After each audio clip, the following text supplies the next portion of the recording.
بالله السميع العليم من الشيطان اللعين الرجيم.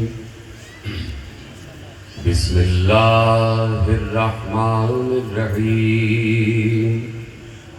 الحمد لله المعروف من غير رؤية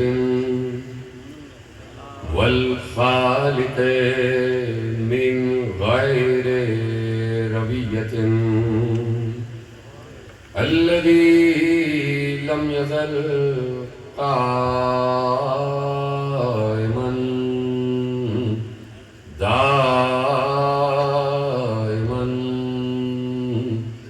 إذ لا سماء ذات أبراج ولا ليل داج ولا بحر ساج ولا أرض ذات مهاد ولا خلق ذو اعتماد. والصلاة والسلام والتحية والإكرام على نبي الرحمة وخازن المغفرة وقائد الخير والبركة ومنقذ العباد من الهلكة سيدنا ومولانا أبي القاسم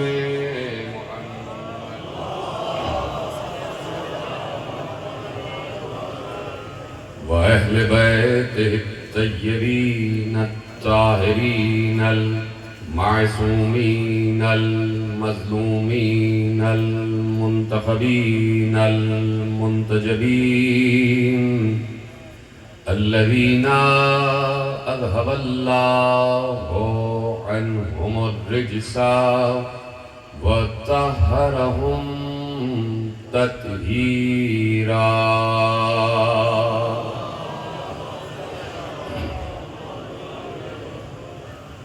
أما بعد فقد قال الله سبحانه وتعالى في محكم كتابه المجيد وفرقانه الحميد وقوله الحق. بسم الله الرحمن الرحيم. ذلك فضل الله يؤتيه من يشاء واللہ ذو الفضل العظیم. صلوات پڑھیں محمد و آل محمد.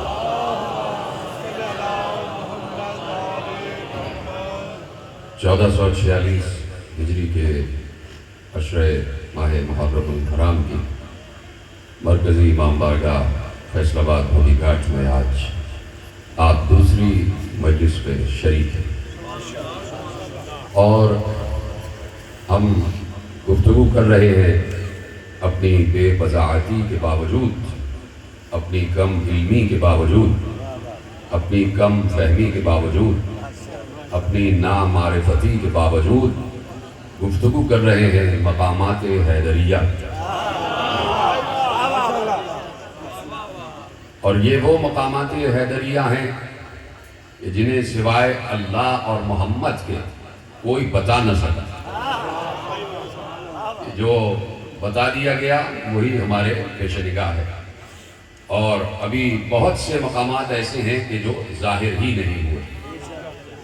علی مکمل کسی پر ظاہر نہیں ہوئے، اور اگر علی مکمل ظاہر ہو جاتے تو لوگوں کو سمجھ میں آ جاتا کہ حقیقت محمدیہ کیا ہے اور حقیقت الہیہ کیا ہے. تو جتنا انسانی ذہن کی ساخت بنائی گئی ہے اور جتنی اس میں عقل رکھی گئی ہے اتنا ہی اس میں علی منتقل کیا گیا. عقل کے حساب سے، ذہن کی ساخت کے حساب سے بتایا گیا ہے کہ اللہ کیا ہے، بتایا گیا ہے کہ رسول کیا ہے، بتایا گیا ہے کہ علی کیا ہے۔ اگر اس عالم انسانیت میں جملہ اگر آپ کے حوالے ہو جائے، سب کو سمجھ آ جاتا کہ علی کون ہے، اگر اس عالم انسانیت میں سب کا دماغ سلمان جیسا ہو۔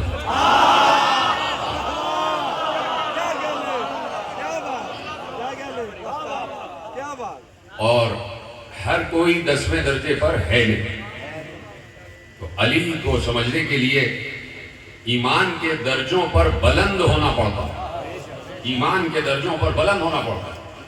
اور علی نے ارشاد فرمایا کہ الایمان 4 شعب۔ توجہ فرما رہے ہیں، میں بات نہیں کر رہا، میں گفتگو نہیں کر رہا، علی بات کر رہے ہیں منبر کوفہ پر، اور محفوظ کرنے والوں نے نہج البلاغہ میں خطبہ محفوظ کیا، اور میں نہج البلاغہ سے خطبہ آپ کے حوالے کر رہا ہوں۔ تو اب میں دیکھنا چاہتا ہوں کہ جب آپ بیٹھے ہوتے اور میں بیٹھا ہوتا آپ کے ساتھ اور علی یہ خطبہ دے رہے ہوتے تو آپ کیسے سنتے؟ ضروری نہیں ہے کہ میں ترجمہ کروں تو آپ بولے، آپ الفاظ دیکھیں کہ زبان الہی نظام سے جملے ادا ہو رہے ہیں۔ وہ زبان کے جسے لسان اللہ کہا گیا، اس زبان سے جملے ادا ہوئے، اور اس زبان کے جملے وہ ایسی زبان کے لسان صدق فی الآخرین، اللہ نے کہہ دیا تھا کہ ہم آخرین میں ایک سچی زبان مقرر کریں گے۔ وہ سچی زبان کیا ہے؟ لسان صدق علیہ۔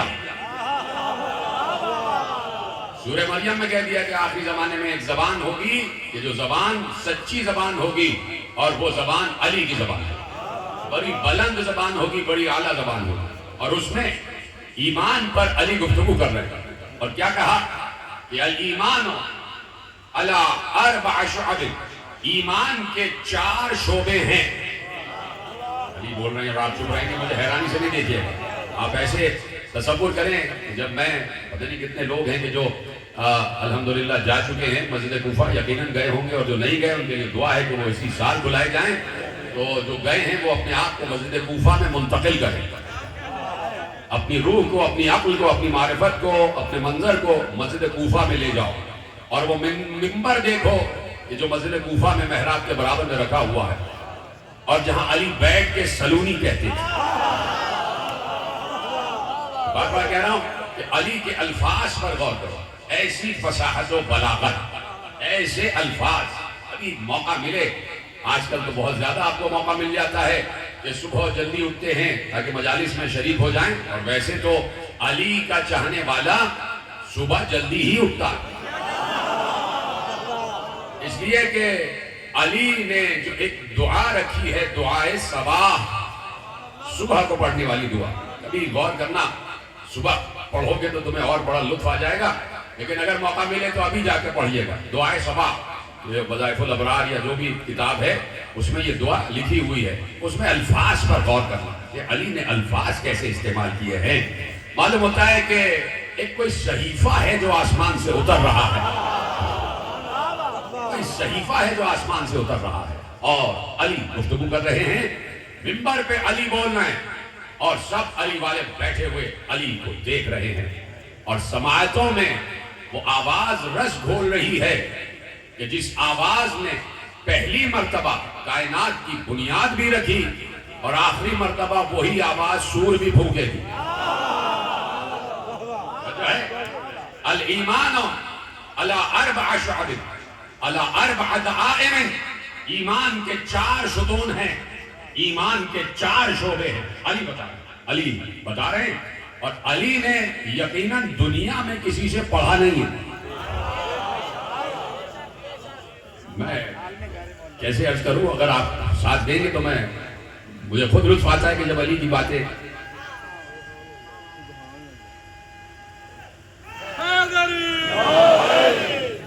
ایمان کے 4 شعبے ہیں، ایمان کے 4 ستون ہیں، ایمان 4 شعبوں پر قائم ہے۔ علی کہہ رہے ہیں ایمان 4 ستون پر قائم ہے، ایمان 4 شعبوں پر قائم ہے۔ علی ہے تو علی وہی بات کریں گے کہ جو الہی بات ہو، علی وہی بات کریں گے جو حقیقی بات ہوگی، علی وہی بات کریں گے کہ جس پر بعد میں کوئی ڈیبیٹ نہ ہو سکے۔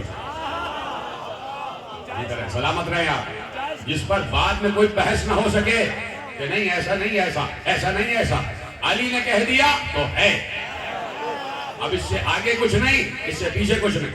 علی نے کہا کہ ایمان 4 شعبوں پر ہے۔ وہ 4 شعبے کون سے ہیں؟ عربی میں پڑھ رہا ہوں لیکن بہت آسان ہے، آپ تک پہنچ جائیں گے۔ 4 شعبے ہیں ایمان کے اور 4 ستون ہیں ایمان کے۔ وہ کیا ہیں اور کون سے ستون پر ایمان قائم ہے؟ علل ایمان، ایمان جو ہے 4 شعبوں پر ہے۔ پہلا شعبہ یہ ہے الصبر۔ 4 شعبے ہیں، 4 ستون ہیں۔ پہلا شعبہ کیا ہے؟ پہلا ستون کیا ہے؟ صبر۔ ایمان کے لیے صبر ہونا بہت ضروری ہے، صابر ہونا بہت ضروری ہے۔ بعد میں گلی میں چلتے چلتے دیکھ کے تلوار نہ نکالنا شروع کر دے۔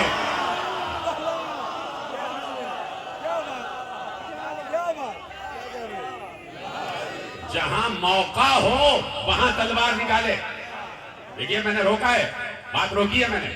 مجھے امام شافعی کا ایک قول یاد آ گیا۔ امام شافعی علیہ الرحمہ بہت بڑے امام اہل اسلام ہیں، تو انہوں نے کہا کہ ما اقول شخص، میں اس شخص کے بارے میں کیا کہوں، میں اس شخص کے بارے میں کیا کہوں، لیجتمعن منہ، کہ جس میں علی ثلاثۃ فی ثلاثۃ، کہ جس میں 3 کے ساتھ 3 جمع ہو گئے۔ لیجتمعن ثلاثۃ فی ثلاثۃ، میں اس شخص کے بارے میں کیا کہوں کہ جس کے اندر 3 خوبیوں کے ساتھ 3 خوبیاں جمع ہو گئی۔ اور پھر آگے کیا کہتے ہیں؟ یہ 3 اور 3 ایسے ہیں جو دنیا میں، کائنات میں کسی انسان میں کبھی جمع نہیں ہوئے۔ امام شافعی کہہ رہے ہیں کہ یہ 3 اور 3 خوبیاں ایسی ہیں کہ جو دنیا میں، کائنات میں کسی انسان میں جمع نہیں ہوئی۔ میں اس شخص کے بارے میں کیا کہوں کہ جو علی ہے، کہ جس میں 3 اور 3 ایسی خوبیاں جمع ہو گئیں کہ جو کائنات میں کسی انسان میں نہ اولین میں نہ آخرین میں جمع ہوئی۔ تو کہا وہ کون سی خوبیاں ہیں؟ کہا وہ خوبی ہے السخاوت مع الجود، کہ سخاوت جود کے ساتھ، جود کے ساتھ۔ اور پھر کیا کہا؟ الشجاعت مع الرائے، شجاع بھی ہو اور صاحب عقل بھی ہو۔ ایک دفعہ آپ کو لانا تھا کہ شجاعت کے لیے معاملہ فہمی بہت ضروری ہے، کہ کہاں تلوار نکالنا ہے، کہاں تلوار نکالنا ہے۔ اور تیسری خصوصیت العلم مع العمل، کا علم و عمل کسی میں جمع نہیں ہوتے سوائے علی کے۔ شجاعت اور رائے کسی میں جمع نہیں ہوئے سوائے علی کے، جود و سخاوت کسی میں جمع نہیں ہوئے سوائے علی کے۔ اور جو فرما دیا آپ نے، تو اب کیا کہا ہے کہ ایمان کے 4 شعبے۔ الصبر، صبر بہت ضروری ہے ایمان کے لیے، ایمان کے لیے صبر ضروری ہے۔ اسی لیے جب موسیٰ آئے خضر کے پاس، جب موسیٰ آئے خضر کے پاس، تو خضر نے کہا، خضر سے موسیٰ نے کہا کہ میں چاہتا ہوں کہ آپ مجھے اپنا شاگرد بنا لیں، میں آپ کی شاگردی میں آ جاؤں اور مجھے جو آپ کے پاس علم لدنی ہے مجھے تعلیم کریں۔ تو فوراً جناب خضر نے کہا انکا لن تستطیع معی صبرا، آپ میرے ساتھ صبر نہیں کر سکتے، آپ میرے ساتھ صبر نہیں کر سکتے۔ تو بہت جگہوں پہ صبر بہت ضروری ہے، بہت جگہوں پہ صبر بہت ضروری ہے۔ کہ ایمان کے 4 شعبے، الصبر والیقین، الصبر سمجھ میں آ رہا ہے نا، والیقین، دوسرا شعبہ کیا ہے؟ یقین۔ یقین ہونا بہت ضروری ہے ایمان کے لیے، یقین ہونا بہت ضروری ہے ایمان کے لیے کہ میں جس عقیدے پر ہوں، جس نظریے پر ہوں، یہی صحیح اور صحیح عقیدہ ہے، صحیح نظریہ ہے۔ ایسا نہ ہو کہ میں ممبر پہ آ کے بیٹھ جاؤں اور کہوں کہ میں بھی تم جیسا عام سا انسان ہوں، مجھے بھی کبھی کبھی شیطان آ جاتا ہے، مجھے کبھی راستے سے بھٹکا ہوا دیکھو تو مجھے راستے پہ لگا دینا۔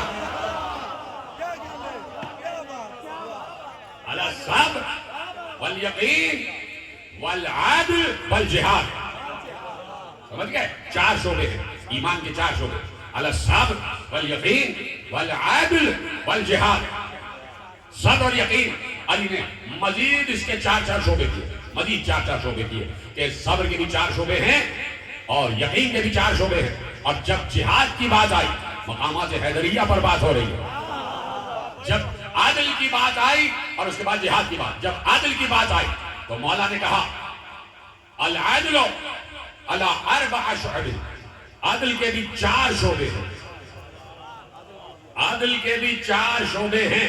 عادل بھی 4 ستونوں پر قائم ہے، یعنی 4 کے بغیر کوئی عادل نہیں ہو سکتا. 4 کے بغیر کوئی عادل نہیں ہو سکتا. علی غائص الفہم. غور کریں نا علی کے جملوں پر. علی غائص. اب 4 شعبے بتا رہے ہیں. پہلا شعبہ کیا ہے؟ علی غائص الفہم وغور العلم. وغور العلم. دیکھو علی نے کہا کہ عدل کے بھی 4 شعبے ہیں، عدل کے بھی 4 شعبے ہیں، عدل کے 4 ستون ہیں. پہلا ستون ہے علی غائص الفہم، کہ جس کے پاس فہم کی گہرائی ہو. عادل وہی ہو سکتا ہے جو فہیم ہو. ختم کر دوں کیا بات؟ عادل وہی ہو سکتا ہے جو فہیم ہے. فہیم کا مطلب فہم و فراست والا، فہم و فراست والا. علی غائص الفہم وغور العلم. اور وہ ہو کہ جو علم کی گہرائیوں میں اترا ہوا ہو، جو علم کی گہرائیوں میں اترا ہوا ہو. تو اب علی نے آگے ارشاد فرمایا وَمَنْ فَهِمَ فَقَدْ عَلِمَ غَوْرِ الْعِلْمِ. جس نے فہم اختیار کیا اس کو علم کی گہرائیوں تک رسائی حاصل ہو گئی. وَمَنْ عَلِمَ غَوْرَ الْعِلْمِ. اور جس نے علم کی گہرائیوں تک رسائی حاصل کر لی صدر عن شرائع الحکم. اللہ نے اس کو فیصلہ کرنے کی صلاحیت عطا فرمائی. جو علم کی گہرائیوں تک اترا اللہ نے اس کو فیصلہ کرنے کی صلاحیت عطا فرمائی اور وہ فیصلے کے گھاٹ سے سیراب ہو کر نکلا. فیصلے کے گھاٹ سے سیراب ہو کر نکلا. وَمَنْ حَلِمَ. اور جس نے علم اختیار کیا، جس نے بردباری اختیار کی، جس نے بردباری اختیار کی لم یفرط فی امرہ. اس نے اپنے کسی کام میں کوتاہی نہیں کی. وعاشا بین الناس. اور جو علم کی گہرائی تک پہنچا، جو فیصلے کے گھاٹ سے سیراب ہو کر باہر نکلا، جس نے علم و تدبر اختیار کیا، وہ انسانوں کے معاشرے میں خیر کے نام سے مشہور ہوا. وہ انسانوں کے معاشرے میں خیر کے وعاشا بین الناس حمیدہ. اور وہ انسانوں میں بڑا قابل تعریف مشہور ہو جاتا ہے. تو اب علی نے عدل کے 4 شعبے بتائے. گفتگو کروں گا. علی نے کہا غائص العلم غائص الفہم. فہم کی گہرائی، یعنی کوئی فہیم ہو، کوئی ذہین ہو، کوئی دانا ہو، کوئی فراست والا ہو، وہی جج ہو سکتا ہے. کہاں بیٹھے ہیں آپ؟ گفتگو شروع ہو گئی ہے. کوئی دانا ہو، کوئی فہیم ہو، کوئی فراست والا ہو، کوئی غور و فکر کرنے والا ہو، کوئی ذہین ہو، کوئی ذکاوت والا ہو. جج ہر کوئی چلتا پھرتا نہیں بن سکتا. ہر چلتا پھرتا جج نہیں بن سکتا. دیکھیے بہت سے فیصلے ہیں کہ جب دور خلافت ہوا ہے تو اس وقت پیغمبر نے جو ایک ریاست کا تصور دیا اس میں یہی تھا کہ حاکم وقت وہ ہو کہ جو عادل بھی ہو. بہت سے فیصلے دربار حکومت میں، دربار خلافت میں آئے ہیں اور حاکم وقت سے فیصلے کروائے گئے اور حاکم وقت نے فیصلے دیے ہیں. توجہ فرما رہے ہیں آپ؟ تو حاکم وقت بھی فہیم ہونا چاہیے. چپکی ہو گیا. اب آج اس دور سے ہٹ کر کس دور میں زیادہ ضرورت رہی ہے کہ حاکم پر بھی بات کی جائے اور منصف پر بھی بات کی جائے. حاکم پر بھی بات کی جائے، قاضی پر بھی بات کی جائے، جج پر بھی بات کی جائے. علی نے جج اور ججمنٹ کے معیارات قائم کیے. معیارات قائم کیے علی نے کہ قاضی کیسا ہونا چاہیے اور قضاوت کیسی ہونی چاہیے. فیصلہ کرنے والا کیسا ہو اور فیصلہ کیسا ہو، تو پہلے اس کے معیارات کا سنا۔ ہر چلتا پھرتا آدمی جج نہیں بن سکتا، اس کے لیے تمہیں تولنا پڑے گا، فہیم ہے، ذکی ہے، ذکاوت والا ہے، ذہانت والا ہے، اور سب سے بڑھ کر یہ ہے کہ تم سب سے زیادہ عالم ہے یا نہیں؟ تم سب سے زیادہ عالم ہے۔ غور العلم، کہ علم کی گہرائیوں میں اترا ہوا ہو، علم کی گہرائیوں میں اترا ہوا ہو۔ اب علی نے کہا کہ دیکھو جج کے معیارات، قاضی کے معیارات، اور جب علی نے فیصلے تو لکھے ہیں بعد میں، علی نے اپنے عمال مقرر کیا، کسی کو مصر بھیجا، کسی کو یمن بھیجا، کسی کو مکہ بھیجا، کسی کو مدینہ بھیجا، کسی کو کہیں، کسی کو کہیں۔ جب علی نے اپوائنٹ کیا ہے تو علی نے سب کو خطوط لکھے، اور خطوط لکھنے کے بعد علی نے جس چیز پر سب سے زیادہ زور دیا ہے وہ ہے محکمہ قضاوت، وہ ہے جوڈیشری پر سب سے زیادہ زور دیا کہ دیکھو اگر عوام الناس کو انصاف ملے گا تو مملکت کامیاب ہوگی۔ زور زبردستی سے تم انسانوں کے جسم کو تو مسخر کر سکتے ہو، لیکن تمہارے دل ان کی طرف مائل نہیں ہو سکتے، تمہارے دل ان کی طرف مائل نہیں ہو سکتے۔ ابھی عرض کروں گا اور آپ تک وہ مراحل پہنچاؤں گا کہ جو مراحل تاریخ میں گزرے ہیں، اور تاریخ کے 800 900 1000 برس کے بعد ہم انہی مرحلوں سے اس وقت بھی گزر رہے ہیں۔ پھر دور پلٹا ہے، پھر دور پلٹ کے آئے۔ ایسا نہیں ہے کہ آپ کسی اور دور میں رہ رہے ہیں اور ایک دور گزر چکا، یہ جو بڑا پرامن دور تھا، جو بڑا پرامن دور تھا، نہیں، میں آپ کے سامنے عرض کروں گا۔ تو علی نے معیارات قائم کیے اور علی نے خطوط لکھے، اور خطوط لکھ کر سب کو بتایا کہ دیکھو جج کیسا ہونا چاہیے، اور ججز کو، قاضیوں کو لکھ کر بھیجا کہ دیکھو خبردار کبھی فیصلے میں جلد بازی نہ کرنا۔ علی بول رہے ہیں کبھی فیصلے میں جلد بازی نہ کرنا، معاملے کو اچھی طرح سمجھ لینا، اس کی گہرائی میں اترنے کی کوشش کرنا۔ کہا دیکھو پہلے جب مدعی آئے تو اس سے قسم اٹھوانا، حلف اٹھوانا، اور جب وہ حلف اٹھا لے تو اس سے کہنا گواہ پیش کرو، اور اسے گواہ پیش کرنے کا موقع دینا۔ جب وہ گواہ پیش کر لے تو تمہارے لیے فیصلہ کرنا آسان ہو جائے، اور گواہ پیش نہ کرے تو پھر دیکھنا کہ آس پاس کے حالات کیا کہہ رہے ہیں۔ کہا دیکھو جب حدود اور تعزیرات کے مقدمے تمہارے پاس آئیں، حدود، تعزیرات اور قصاص کے مقدمے تمہارے پاس آئیں، تو اس وقت تک فیصلہ نہ کرنا جب تک مجھ سے نہ پوچھ لو۔ یہ طرح سلامت رہے، پیچھے والے حضرات بھی ساتھ ہیں۔ کہا کہ حدود، قصاص اور تعزیرات کے فیصلے اس وقت تک نہ کرنا جب تک مجھ سے کنسلٹ نہ کر لو، جب تک مجھ سے متوجہ نہ ہو جاؤ۔ اور کہا سنا، کسی خوشامد خور کو اپنا مصاحب نہ بنانا، کسی خوشامد کرنے والے کو اپنا مصاحب نہ بنانا، کسی رشوت لینے والے کو اپنا مصاحب نہ بنانا، اپنا حاشیہ بردار نہ بنانا۔ خبردار ججوں سے کہا کہ کسی کے حق میں ایسے فیصلے نہ کرنا، مساوات قائم کرنا، کہ عوام الناس میں اور تمہارے قریبی لوگوں میں کوئی فرق نہ ہو، کہ تمہارے قریبی جو ہیں انہیں تو تم سے فیصلہ لینے کے لیے آسانی رہے، اور عوام الناس تمہارے دروازے پہ کھڑی رہے اور تم تک پہنچ نہ سکے۔ کیا سنو، ایک وقت عبادت خدا کے لیے مقرر رکھنا، اور کامل عبادت کرنا، اور مکمل اور متوجہ ہو کے اللہ کی عبادت کرنا، توجہ کے ساتھ عبادت کرنا، اور کامل عبادت کرنا، ناقص عبادت نہ کرنا۔ اور دیکھو تمہارے دروازے سائلوں کے لیے کھلے رہے، تمہارے دروازے سائلوں کے لیے کھلے رہے۔ اور دیکھو اجازت ہے کہ ایک لفظ جو علی نے کہا ہے، اگر بار خاطر نہ ہو، آپ کے نہیں کسی کے، اجازت ہے؟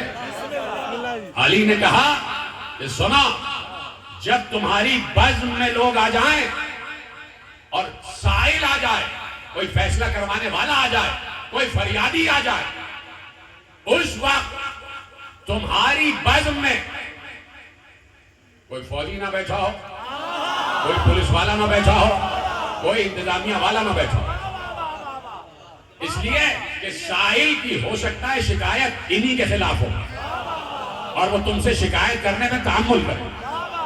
علی بول رہے، خبردار سب کو مساوات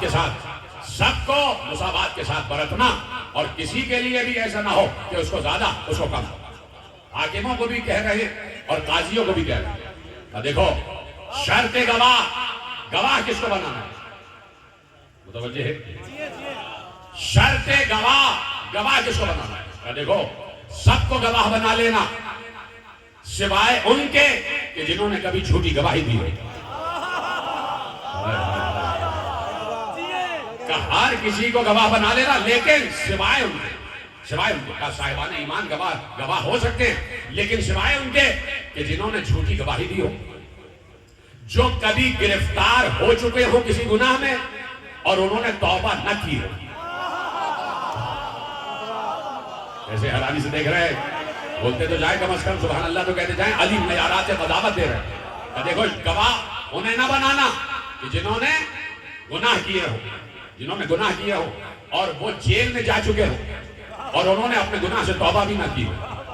اور کہا جھوٹی گواہی دینے والوں کو گواہ نہ بنانا.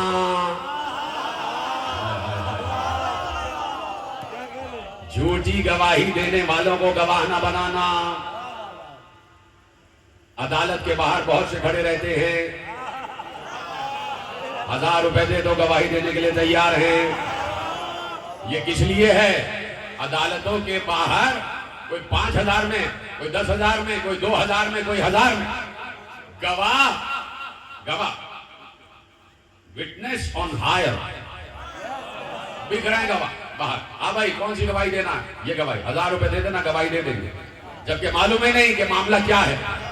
گواہ بک رہے, 1000 میں گواہی, 2000 میں گواہی, 5000 میں گواہی, 10,000 میں گواہی. اب سمجھ میں آیا کہ 1400 برس پہلے بھی ہوا 1 لاکھ دینار, 2 لاکھ دینار, 3 لاکھ دینار, 4 لاکھ دینار.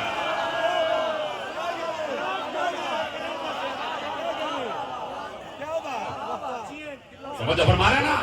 ایسے نہیں, علی بات کر رہے تھے, بڑی گلوبل بات کر رہے تھے. قیامت تک کے آنے والے انسانوں کے لیے معیارات علی قائم کر رہے تھے تاکہ جو جھوٹی گواہی دے اس کی گواہی قابل قبول نہیں ہے, جو گناہگار ہو اس کی گواہی قابل قبول نہیں ہے. اور تیسرا معیار کہ جو معاشرے میں بدماشی اور غنڈہ گردی کے لیے مشہور ہوں ان کی گواہی قابل قبول نہیں. جو بدماشی اور غنڈہ گردی کے لیے مشہور ہوں ان کی گواہی قابل قبول نہیں. یہ ہیں معیارات جو علی دے رہے ہیں, جنہیں علی نے اور کہا کہ دیکھو فیصلے میں جلد بازی نہ کرنا, پہلے بڑا غور و فکر کر لینا. اور دیکھو جب غصے میں آ جاؤ فیصلہ نہ کرنا. اگر غصے میں ہو تو فیصلہ نہ کرنا, اپنے آپ پر قابو پانا, اپنا غصہ ٹھنڈا کرنا, اس کے بعد فیصلہ کرنا. اور اگر اس وقت غصہ قابو میں نہ آئے تو مسند سے اٹھ کے چلے جانا, وقت لے لینا, لیکن تمہارا غصہ اللہ کے غصے میں غالب نہ آ جائے. تمہارا جلال اللہ کے جلال پر غالب نہ آ جائے. کہ ہمیشہ اللہ کی رضا پیش نگاہ رہے. اور پھر سب سے بڑا فائدہ, خدا کی قسم اگر کوئی اس کو سمجھ لے, علی نے کہا دیکھو مسند قضاوت پر بیٹھ کر, مسند حاکمیت پر بیٹھ کر, مسند صدارت پر بیٹھ کر, مسند آمریت پر بیٹھ کر کبھی غرور نہ کرنا. بڑی آسانی سن رہے ہیں کہ جب جج بن جانا تو مغرور نہ ہونا, کوئی جابر نہ بننا, جبروتیت کو جگہ نہ دینا. کہ اس لیے کہ جبروتیت صرف اللہ کے لیے ہے, بندے کے لیے نہیں. کہا کہ غرور صرف اللہ کے لیے ہے, بندے کے لیے نہیں. خبردار غرور نہ کرنا, خبردار اکڑنا نہیں, خبردار تکبر نہ کرنا کہ تم بادشاہ بن گئے, کہ تم قاضی بن گئے. سنو, اور اس سے بڑھ کر بات یہ ہے کہ تمہارے پیش نگاہ یہ بات رہے کہ تمہیں ایک دن مرنا. پیش نگاہ یہ بات رہے کہ تمہیں ایک دن مرنا. اسی کے لیے علی نے کہا تھا کہ ایمان کے 4 شعبوں میں ایک شعبہ ہے یقین. کہ یقین ہو موت پر, اور صرف موت پر نہیں, اس کے دربار میں حاضر ہونے پر یقین ہے. یہ جو سب سے بڑا قاضی ہے, جو سب سے بڑا جج ہے, جو سب سے بڑا منصف ہے, اس کے دربار میں حاضر ہونا. تو اب میں یہ پوچھنا چاہتا ہوں, جس کے لیے میں نے زحمت دی, کہ جب علی نے عام انسانوں کے لیے یہ معیارات دیے ہیں تو کیا خود علی ان معیارات پر نہیں تھا؟ ادھر یہ سارے معیارات علی میں پائے جاتے تھے. یہ ساری کسوٹیوں پر علی پورے اترتے تھے. علی کو ہر وقت یہ خیال کہ مجھے رب کی بارگاہ میں جانا ہے، اور صرف خیال نہیں، کاش کہ جملہ آپ تک پہنچ جائے، کاش کہ جملہ آپ تک پہنچ جائے. علی کو صرف یہ خیال نہیں کہ رب کی بارگاہ میں جانا ہے، علی کی تمنا ہے کہ رب کی بارگاہ میں پہنچ جائے. علی کی تمنا ہے کہ رب کی بارگاہ میں پہنچ جائے. اسی لیے تو اپنا سر اپنے ہاتھوں پہ لے کے ہر جہاد کے میدان میں اتر جاتے تھے. مجھے رب کی بارگاہ میں پہنچنا، حضوری رب علی کی سب سے اولین تمنا تھی. تو علی ہر معاملے میں پورے اتر رہے تھے. علی نے مساوات بھی قائم کیا. علی نے، جس کی وجہ سے لوگ بڑی علی کے دور میں، اور میں بڑے احتیاط سے الفاظ استعمال کرتا ہوں کہ علی کے دور میں جو حالات پیش آئے تو وہ اس لیے کہ علی ان معیارات پر پورے اتر رہے تھے جو معیارات خدا نے قائم کیے تھے. علی نے اپنے دور میں عمال حکومت میں سے کسی راشی کو کوئی صوبہ نہیں دیا، کسی رشوت خور کو کسی صوبے کا حاکم نہیں بنا. اور اگر کہیں سے علی کے پاس کوئی اطلاع آ گئی، علی نے اپنے ایک صحابی کو گورنر بنا کر بھیجا یمن کا، اور اپنے ہی چچا زاد بھائی کو گورنر بنا کر بھیجا.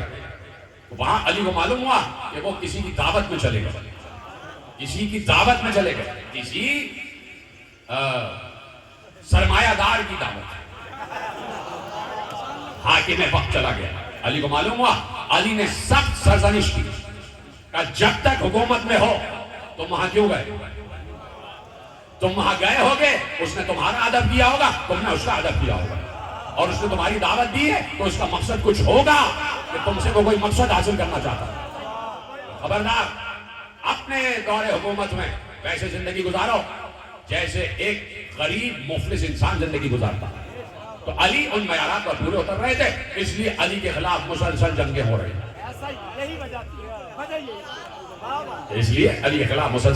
ہیں. تو علی نے وہ معیارات اور وہ تمام چیزیں علی نے قائم کر دی اور بتا رہے تھے کہ فیصلے کیسے ہوتے. ٹھیک ہے، اجازت ہے کہ بات آگے بڑھائی جائے. اب علی تو علی ہے،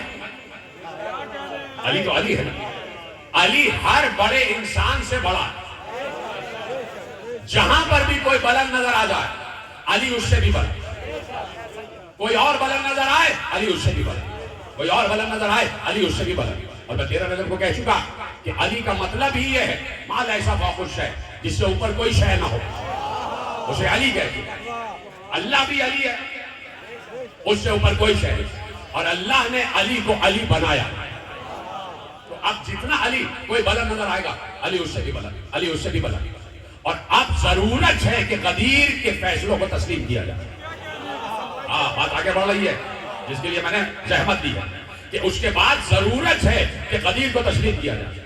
پیغمبر نے علی ہی کو مولا کیوں بنایا؟ اب میں جملہ آپ کے حوالے کرتا ہوں، اس کی بہت سی وجوہات ہو سکتی ہیں. ایک وجہ آپ کے حوالے کرتا ہوں کہ جس کے لیے علی نے عادل کا نظام قائم کیا کہ عادل کیسا ہو، انسانوں کے لیے علی نے معیارات دے دی. اب خود علی عادل اور عدالت کے کس معیار پر ہے؟ اس لیے کہ علی صرف علی نہیں ہے، علی لسان اللہ بھی ہے، علی عین اللہ بھی ہے. علی دنیا میں عین اللہ ناظرۃ فی الارض، اللہ کی دیکھتی ہوئی آنکھ ہے. اس وقت میں آپ کو دیکھ رہا، آپ مجھے دیکھ رہے ہیں. مجھے نہیں پتا کہ آپ کے دل میں کیا ہے، آپ کو نہیں پتا میرے دل میں کیا ہے، لیکن عین اللہ جانتی ہے کہ کسی کے دل میں کیا ہے. عین اللہ کو پتا ہے کہ کسی کے دل میں کیا ہے. اب اس عین اللہ کا تعارف پیغمبر نے غدیر میں کرایا اور کہا یہ ہے مولا تمہارا، اس لیے کہ میں تمہارا مولا ہوں، میرے علاوہ تمہارا کوئی مولا نہیں. تو میں مولا جس کو مولا کہوں گا وہی مولا ہوگا. تو اب پیغمبر اپنے دور میں عین اللہ، اور جاتے جاتے علی کو عین اللہ کے منصب پر قائم کر کے پیغمبر گئے اور دنیا کے حوالے کیا. تو علی نے بظاہر فیصلے کیے جو سب کی سمجھ میں آئے، لیکن کچھ فیصلے علی کے ایسے ہیں کہ دنیا حیران ہو گئی. کوفہ ہے، کوفہ، مسجد کوفہ علی کی مسند قضاوت، علی جوڈیشری کا شعبہ سنبھالے ہوا ہے، علی عامل حکومت بھی ہیں، علی خلیفہ وقت بھی ہیں، علی اللہ کا ریپرزنٹیٹو بھی ہے، علی اللہ کی نمائندگی بھی کر رہا ہے، علی اللہ کی حجت بھی ہے، علی رسول کا وسیع بھی ہے، علی رسول کا جانشین بھی ہے، علی امت پر خلیفہ بھی ہے، علی تمام عالم انسانیت کا امام بھی ہے، علی غدیر کا مولا بھی ہے، علی عین اللہ بھی ہے، علی لسان اللہ بھی ہے، علی ید اللہ بھی ہے، علی وجہ اللہ بھی ہے، علی جنب اللہ بھی ہے، علی اذن اللہ بھی ہے، یہ سب ہے نا علی۔ علی مسند قضاوت پر بیٹھے بیٹھے، توجہ یہیں تک تمہید ہو گئی مکمل، اب لے جائیے جملے۔ علی مسند قضاوت پر بیٹھے، علی جج ہے، علی قاضی ہے۔ یہ لفظ کتنا اچھا لگتا ہے علی کے ساتھ،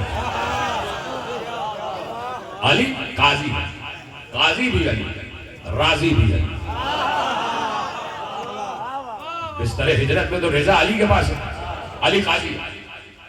اور ایسے میں علی نے آواز سنی کہ باہر کچھ لوگوں کے شور کرنے کی آواز آ رہی ہے، علی مسجد کوفہ میں بیٹھے ہوئے، کچھ لوگوں کے شور کرنے کی آواز آ رہی ہے، اور ایسے میں علی مسجد پر ہے اور سامنے مسجد کوفہ کا دروازہ، لوگ بھرے ہوئے ہیں، علی خطبہ دے رہے ہیں، باتیں کر رہے ہیں، لوگوں کے سوالوں کے جوابات دے رہے ہیں۔ ایسے میں ایک شخص بلند قامت، منظر دیکھ رہے ہیں آپ، بلند قامت، عبا کے اوپر ایک چمڑے کا لباس پہنے ہوئے، سر پر زرد رنگ کا عمامہ سجائے ہوئے، پاؤں میں نالین ہے، اور ایسے میں باہر بالکل دروازے پر شور کرتا ہوا داخل ہوا، اور تیزی سے داخل ہوا، صفوں کو چیرتا ہوا داخل ہوا، اور یہ کہتا ہوا آ رہا تھا، کسی کو سلام نہیں کیا اس نے، بیچ میں آیا اور یہ کہتا ہوا آ رہا تھا، تم میں اللہ کا شیر کون ہے؟ لیڈر ہے، سلامت رہے، اور بات ختم ہو رہی ہے، تم میں اللہ کا شیر کون ہے؟ تم میں سب سے بہترین فیصلہ کرنے والا کون ہے؟ تم میں سخیوں کا سخی کون ہے؟ تم میں کریموں کا کریم کون ہے؟ تم میں اللہ کا مقرب کون ہے؟ تم میں اللہ کی ذات میں گھل مل جانے والا کون ہے؟ تم میں بہترین فیصلہ کرنے والا کون ہے؟ تم میں اللہ کا ولی کون ہے؟ اب مسلسل وہ علی کی فضیلت بیان کر رہا ہے، تم میں اسد اللہ کون ہے؟ تم میں ولی اللہ کون ہے؟ تم میں وجہ اللہ کون ہے؟ تم میں کرم اللہ کون ہے؟ تم میں کرم اللہ کون ہے؟ یہ باتیں کہے جا رہا ہے، اور کہہ کے آگے آ رہا ہے، آگے آ رہا ہے، آگے آ رہا ہے، سب اس کو دیکھ رہے ہیں کیا بات کر رہا ہے، اس لیے کہ بلند قامت کا ہے، کچھ لوگ کھڑے ہو گئے، کچھ بیٹھے ہوئے ہیں، کچھ ادھر ہو گئے، کچھ ادھر ہو گئے، کچھ نے راستہ دیا، اور وہ آگے آیا، ایک بار علی کے سامنے آ کے کھڑا ہو گیا اور کہا کیا، ایک بار علی نے اسے مخاطب کیا، کہا سن کیا کہتا ہے، اے ابو سعد ابن ابو الفضل ابن ربیع،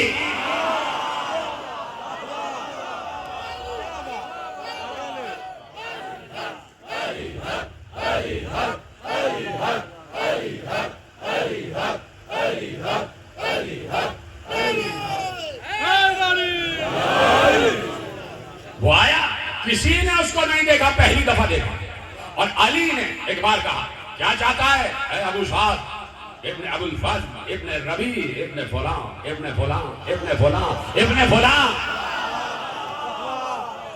علی نے پورا شجرہ گنوا دیا، کہ سن میں ہوں علی ابن ابی طالب،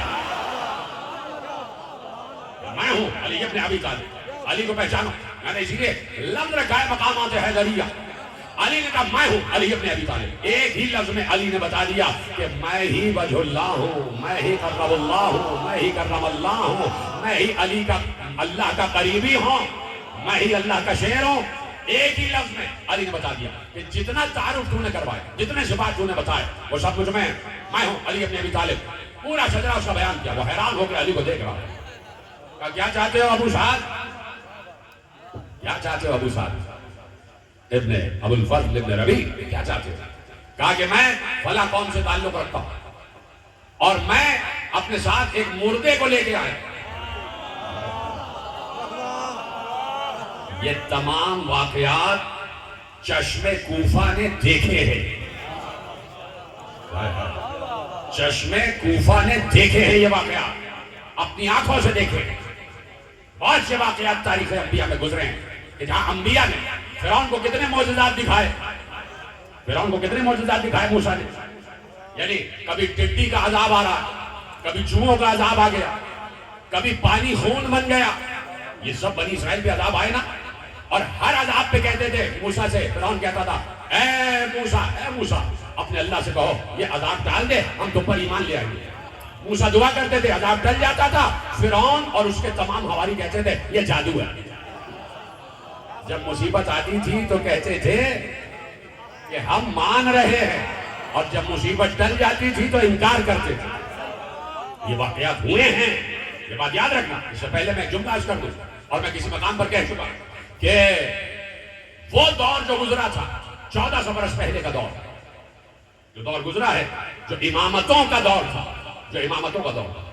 سن 329 ہجری تک، جب غیبت صغریٰ و کبریٰ ہوئی ہے 256 کے بعد 329 ہجری تک، وہاں 329 ہجری تک جو دور تھا وہ معجزات کا دور تھا۔ اس وقت لوگ معجزات دیکھنے کے عادی تھے، ان کو پتا تھا کہ معجزات کیا ہوتے ہیں۔ یہ دور ایجادات کا دور ہے۔ اس وقت کوئی بھی نئی سے نئی ایجاد ہو جائے آپ کو حیرانی نہیں ہوگی، ہے کہ نہیں؟ اچھا یہ ایجاد ہو گیا، یہ ہاں ہو سکتا ہے، بالکل یہ تو ایجادات کا دور ہے۔ اس وقت معجزات کا دور تھا، معجزات ہوتے تھے اور لوگ یقین کرتے تھے۔ یہ بات ذہن میں رکھیے گا۔ کیا چاہتا ہے ابو سعد؟ کہا میں ایک قبیلے سے تعلق رکھتا ہوں۔ کہا کیوں آئے ہو؟ کہا میرے ساتھ ایک مردہ ہے، اور میری قوم 60,000 نفوس پر مشتمل ہے، میں ان 60,000 کی نمائندگی کر رہا ہوں، اور میرے پاس ایک مردہ ہے۔ کہا کیا چاہتے ہو؟ کہا میں چاہتا ہوں کہ آپ مردے کو زندہ کریں۔ کہا کیوں؟ کہا اس لیے کہ ہمیں نہیں پتا کہ اس نے کس نے قتل کیا، اس کا قاتل کون ہے، اور اس کے قتل کا قصاص لینے کے لیے 50 لوگ تلواریں حمال کیے ہوئے تیار ہیں کہ جیسے ہی قاتل کا پتہ معلوم ہو وہ اس کا قصاص لے۔ تو ہم چاہتے ہیں کہ پتہ چلے کہ قاتل کون ہے، ہمیں یہ نہیں معلوم ہو رہا کہ قاتل کون ہے۔ کہا مردہ کہاں ہے؟ کہا باہر ایک ناقے پر تابوت ہے، اس تابوت میں مردہ رکھا ہوا۔ علی نے دور سے دیکھا، صرف دروازہ نظر آ رہا تھا، اور دروازے کے بھی باہر وہ ناقہ کھڑا ہوا ہے، اور وہ اس ناقے پر مردہ ایک تابوت ہے۔ علی بیٹھے مسجد کوفہ کے منبر پر۔ علی نے کہا اس کا قاتل اس کا چچا ہے،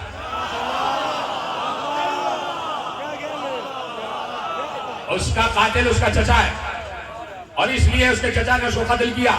چچا چاہتا تھا کہ اس نوجوان کی شادی میری بیٹی سے ہو جائے، لیکن اس نے کسی اور سے شادی کر لی، تو اس کے چچا نے اس عقوبت میں اس کو قتل کر دیا۔ اس نے کہا یا علی ایسے نہیں، کہا بیٹھے آپ، یا ابو الحسن یا امیر المومنین ایسے نہیں۔ پھر کیا چاہتا ہے؟ کہ ہم چاہتے ہیں مردہ زندہ ہو کے خود بتائے کہ اس کا قاتل کون ہے۔ اب سمجھ میں آیا غدیر کی اہمیت کیا ہے؟ غدیری حاکم کتنا ضروری تھا؟ اب سمجھ میں آیا غدیر کی اہمیت کیا ہے؟ کیوں پیغمبر حوالے کر کے گئے تھے امت کو علی کے اور علی کو امت کے؟ ضروری تھا کہ ایسی کوئی نگاہ ہو جو سب جگہ نگاہ کر سکے۔ کہا علی ایسے نہیں، یا علی امیر المومنین ایسے نہیں، ہم چاہتے ہیں کہ مردہ زندہ ہو کے خود بتا۔ علی نے کہا جاؤ عمر جاؤ، پورے کوفہ میں اعلان کر دو کہ سب جمع ہو جائیں نجف میں۔ اور علی دکھانا چاہتا ہے کہ علی کا مرتبہ اللہ کے نزدیک کیا ہے۔ اللہ کے نزدیک علی کا مرتبہ کیا ہے؟ جس کو دیکھنا ہے معجزہ وہ آئے اور نجف میں جمع ہو جائے۔ پل بھر میں پورے کوفہ میں منادی ہو گئی، اور لوگ بالکل نجف کے قریب، کوفہ نجف کے قریب جمع ہو گئے، اور علی نے کہا لاؤ مردے کو لاؤ۔ مردہ آیا، اور خود یہاں پہ عمار یاسر گواہ، صحابی رسول گواہ۔ اب جب صحابی کی گواہی آ گئی، جب صحابی رسول کی گواہی آ گئی تو اس کا مطلب ہے کہ سب سے اعلیٰ و عرفہ واقع۔ عمار یاسر نے کہا کہ ہم نے دیکھا کہ وہ ناقہ سامنے بلایا گیا، ناقہ بٹھایا گیا، کہ تابوت اتارو، تابوت اتارا گیا۔ عمار کہتے ہیں کہ تابوت کے اوپر سبز کپڑا رکھا ہوا، سبز کپڑے سے تابوت ڈھکا ہوا تھا۔ کہا کہ کپڑا ہٹایا گیا ایک خوبصورت نوجوان نظر آیا. اس کی ہلکی ہلکی داڑھی نکل رہی تھی, اس کی مسیں بھیگ رہی تھی, ابھی سبزے کا آغاز ہوا. لمبی لمبی زلفیں اس کی, خوبصورت چہرہ, اور اس کی گردن کٹی ہوئی اور خون بہ رہا, اور وہ تابوت میں لیٹا ہوا. علی نے کہا کتنے دن ہو گئے؟ اس نے کہا 41 دن ہو گئے اس کو قتل ہوا, اور ہم اپنے قبیلے سے چلے ہیں اور یہاں پہنچے. 41 دن. اب مجھے کچھ ویوز آ رہے ہیں کہ کہیں کوئی کم یقین یہ کہہ رہا ہے کہ 41 دن میں تو میت خراب ہو جاتی ہے. 41 دن میں تو میت خراب ہو جاتی ہے, تو 41 تو بہت ہیں. 3 دن میں میت خراب ہو جاتی ہے, 4 دن میں خراب ہو جاتی ہے, 5 دن میں, 6 دن میں, 7ویں دن تو بالکل ڈیکمپوز ہو جاتی ہے. ہو جاتی ہے نہیں ہو جاتی؟ پہلے تو بتاؤ ہاں یا نہیں. 7 دن میں میت خراب ہو جاتی ہے یا نہیں؟ ہے نا؟ پیچھے تک سب کو قبول ہے, یہاں بھی سب کو قبول ہے. 7 دن میں میت خراب ہو جاتی ہے, ہوتی ہے یا نہیں ہوتی؟ بھائی سب مل کے بول دو تاکہ یہ کیمروں تک بھی آواز پہنچ جائے. ہو جاتی ہے نا 7 دن میں میت خراب ہو جاتی ہے, باڈی ڈیکمپوز ہو جاتی ہے, ہونا شروع ہو جاتی ہے. نہیں ہو جاتی ہے, اس لیے حکم ہے کہ فوراً دفن کرو, اس لیے کہ دوسرے دن ڈیکمپوزیشن شروع ہو جاتی ہے. 7 دن میں باڈی بالکل خراب ہو جاتی ہے. ہو جاتی ہے نہیں؟ ایک بار علی نے کہا کتنے دن ہو گئے؟ کہا 41 دن. کہا سنا سنا, موسیٰ کی قوم نے ایک مردے کو زندہ کرنے کے لیے موسیٰ سے کہا, تو موسیٰ سے اللہ نے کہا کہ ایک گائے تلاش کرو, اس گائے کے گوشت کا ایک ٹکڑا اس مردے کے جسم پر ملو, یہ مردہ زندہ ہو جائے گا. کہا میں اس گائے سے زیادہ افضل ہوں. کہاں بیٹھے ہیں آپ؟ اب جملہ سنو جس کے لیے میں نے تم سے اقرار لیا. علی نے سب کی طرف دیکھ کر کہا سنو, وہ مردہ جو موسیٰ نے زندہ کیا تھا وہ 7 دن کا پرانا مردہ تھا.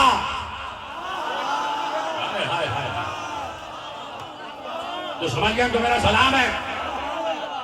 کہا موسیٰ نے جو گائے کے گوشت سے مردہ زندہ کیا تھا وہ 7 دن پرانا تھا, یہ 41 دن پرانا.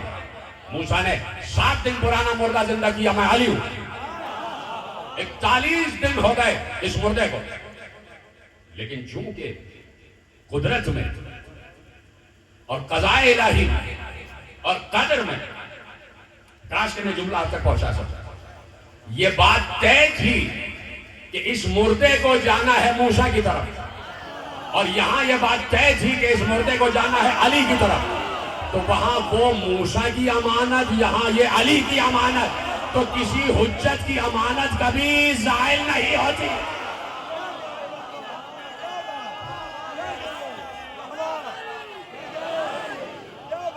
کسی حجت کی امانت کبھی خراب نہیں ہوتی.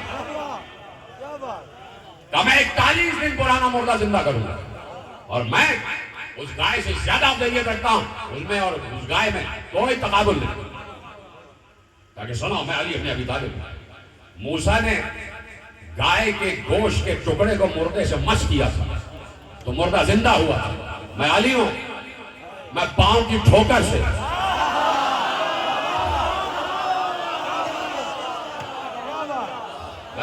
کی ٹھوکر سے مردے کو زندہ کروں گا. علی کھڑے ہو گئے, علی نے ٹھوکر لگائی, قم باذنی, کھڑا ہو جا میرے حکم سے.